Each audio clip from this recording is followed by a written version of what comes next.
Coucou tout le monde, j'espère que vous allez bien. Donc aujourd'hui je vous retrouve dans une nouvelle vidéo où je vais vous partager donc une recette de gâteau avec un ingrédient surprise. Donc je vous montre quel est l'ingrédient juste après l'intro.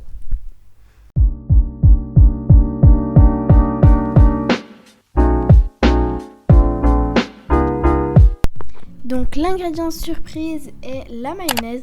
Oui, vous avez bien entendu. Donc la mayonnaise, ça sera donc un gâteau au chocolat et à la mayonnaise.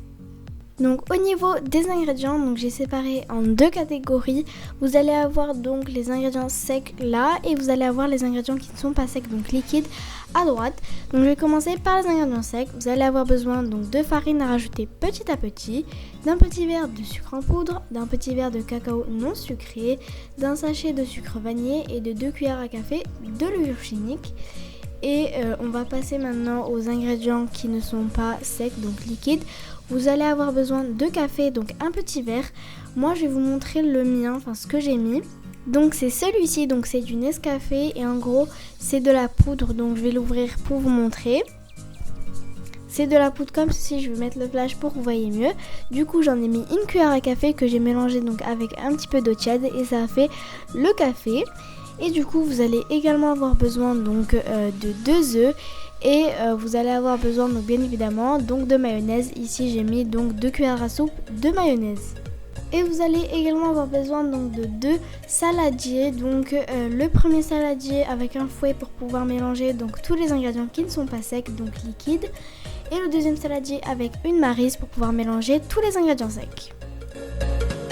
Donc je vais commencer par venir mélanger tous les ingrédients secs. Donc je vais venir mettre pas toute la farine, donc je vais juste en mettre un petit peu et ensuite quand j'aurai tout mélangé, s'il le faudra, j'en rajouterai. Mais là je vais pas tout mettre.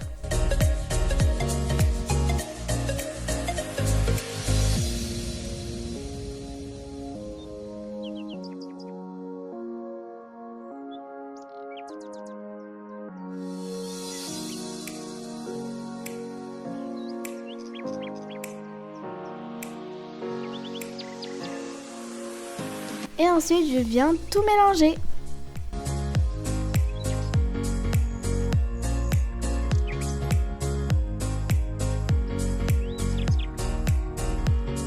Donc après avoir bien mélangé donc tous les ingrédients secs, on va faire pareil avec les ingrédients qui ne sont pas secs. Donc la mayonnaise, les 2 œufs et le café. Donc je vais venir mettre les 2 œufs, puis la mayonnaise, puis le café et je vais venir bien mélanger le tout.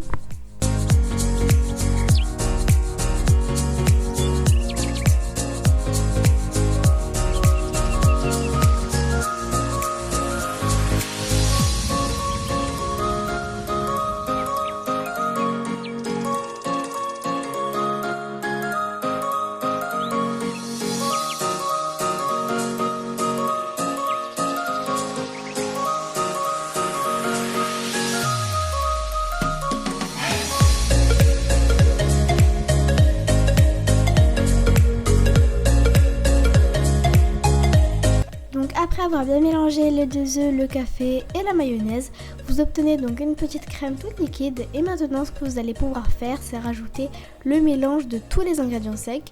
Et ensuite vous allez mélanger jusqu'à obtenir une bonne pâte tout simplement.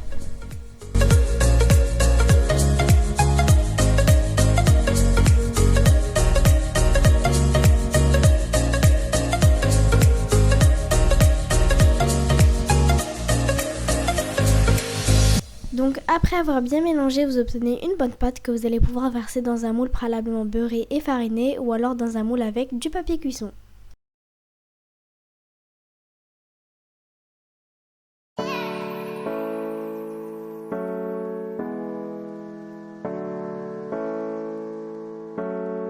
Donc maintenant ça part au four à 180 degrés jusqu'à ce que votre gâteau soit bien cuit et bien gonflé.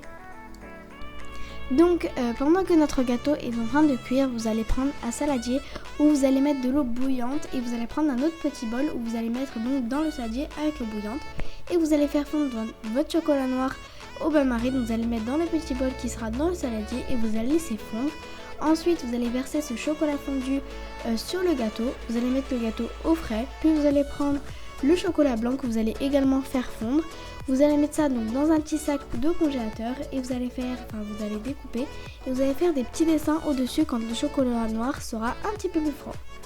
Donc j'ai sorti mon gâteau du four que j'ai démoulé et que j'ai mis donc sur une grille, et en dessous de la grille j'ai mis une assiette pour pouvoir faire couler le chocolat. Donc le chocolat noir, je vais venir le faire couler sur le gâteau.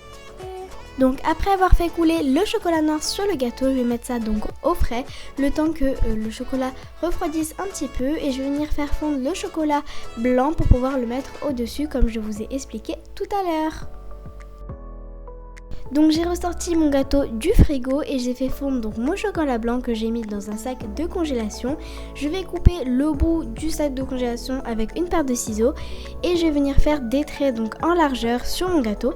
Je vais venir prendre un cure-dent et je vais tracer des longs traits en longueur et ça fera des petits dessins trop jolis.